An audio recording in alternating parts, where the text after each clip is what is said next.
மன்ற அன்பர்களுக்கு வணக்கம். என்னுடைய பக்தி மன்ற சேனலை சப்ஸ்கிரைப் செய்து பாருங்கள். இன்று சென்னையின் இதயமாக இருக்கும் தீநகரில் பக்தர்களின் நம்பிக்கையும் சக்தியும் தாங்கி நிற்கும் அம்மன் ஆலயம் அருள்மிகு முப்பாத்தம்மன் ஆலயம். இந்த ஆலயம் இருக்கும் இடம், ஆலய வரலாறு, கோபுரத்தின் சிறப்பு, இந்த அம்மனை வேண்டினால் கிடைக்கும் பலன்கள், எந்த மாதங்களில் சிறப்பு பூஜைகள், இங்கு வேண்டுவதால் ஏற்படும் நிகழ்வுகள், பக்தர்கள் கூறுவது.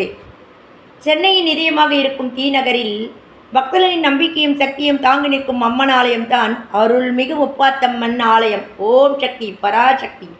இந்த ஆலயத்தின் வரலாறு பல சகாப்தங்களை கடந்து செல்கிறது. ஒரு காலத்தில் இந்த பகுதி சிறிய குடியிருப்புகளும் தோப்புகளும் நிறைந்த இடமாக இருந்தது. அப்போது மக்கள் கிராம தெய்வமாக முப்பாத்தம்மனை வழிபட்டனர். 30 சக்திகளின் உருவம் என்பதால் தான் அம்மனுக்கு முப்பாத்தம்மன் என்ற பெயர் வந்ததாக கூறப்படுகிறது. பின்னர் பக்தர்களின் எண்ணிக்கை அதிகரிக்க சிறிய சன்னதி இன்று பிரம்மாண்டமான ஆலயமாக வளர்ந்து, இந்த கோவிலின் மிக சிறப்பு என்னவென்றால், இங்கு அம்மன் மிகவும் கருணைமிகு முகத்துடன் அருள் பாலிக்கிறார். திருமண தடை, குழந்தை பேறு, குடும்ப பிரச்சனை, உடல்நலக்குறைவு, வேலை தடைகள் போன்றவற்றிற்கு தீர்வு கிடைக்கும் என்று ஆயிரக்கணக்கான பக்தர்கள் நம்புகிறார்கள். ஆடி மாதம் மற்றும் நவராத்திரி காலங்களில் இந்த ஆலயம் திருவிழா கோலமாக மாறிவிடும். பால்குடம், அலகு குத்துதல், காப்பு கட்டுதல் போன்ற நேர்த்திக்கடன்களை பக்தர்கள் நிறைவேற்றுகின்றனர். அம்மனின் அலங்காரம் ஒவ்வொரு நாளும் வேறுபட்ட தோற்றத்தில் பக்தர்களை கவர்கிறது. இந்த ஆலயத்தில் உள்ள ராஜகோபுரமும் வண்ணமயமான சிற்பங்களும் பக்தர்களை மட்டுமல்ல, சுற்றுலா பயணிகளையும் ஈர்க்கின்றன. திரைப்பட துறைகளிலும் இந்த கோவில் பலமுறை இடம்பெற்றுள்ளது. சென்னையின் பரபரப்பான நகர வாழ்க்கைக்குள் மன அமைதியை தரும் ஆன்மீக தாயாக இன்று வரை அருள்பாலித்து வருகிறார் தீநகர் முப்பாத்தம்மன். அம்மனை மனதார வேண்டினால் முடியாததும் முடியும் என்று பக்தர்கள் நம்பிக்கையுடன் கூறுகிறார்கள். சரணம் சரணம்.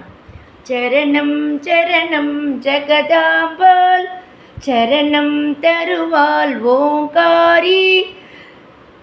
முப்பாத்தம்மனில் பெயர் பெற்றவளாம், அவள் காமாட்சி என்றும் பெயர் கொண்டவளாம். கருத்தினில் வந்திடும் கருமாரி, அவள் காருண்ய வடிவமாம் சிவகாமி. அவள் காஞ்சியில் வாழ்ந்திடும் காமாட்சி, அவளை கெஞ்சியும் இங்கு வந்திடுவாள். மதுரையில் வாழ்ந்திடும் மீனாட்சி, மனதில் நிறைந்திடும் சிவசக்தி.